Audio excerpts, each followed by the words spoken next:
Daj si oné, to neogrcká. Ja? A tak keď je ogrcká, tak ogrcká, to čo? Tak, a druhú ruku daj tak. Tak, ona bude hľadať fľašku, neruška, peruška. Takto, zhora. Áňo, oj, a zapníme troška vyššie hlavičku. Tak, a zapníme pri... Ona, neboj sa takto, keď je to dáš, sem tam, keď máš pocit, že málo ťahá, tak je to skús zobrať.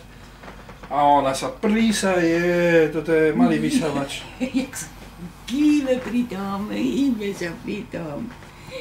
Moja, veľmi som hladná.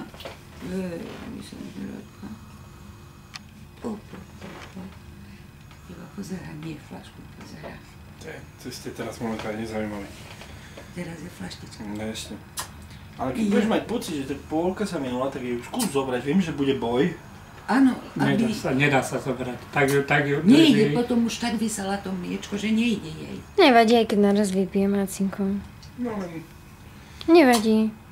Už sa mi stalo, že som si nestihla všimnúť, že už je v polke a zrazu bola celá fľaška fuč. No, vyťahnem. No nemusíš, keď tak sa je. On sa začne rozčulovať. Ale predsa sa vie nadýchnúť. Neboj sa, že dýcha. Nie, teraz nie. Moja krásna. Moje zlato. Môžeme ísť nakúpať. No, Radko. Prosíš si ešte? Áno, prosím si. Ešte aj boďuje.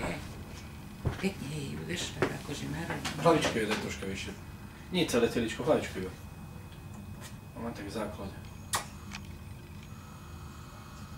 A už je to nechajte potom. Za chvíľu začne zaspávať. Áno, má také zalesknuté.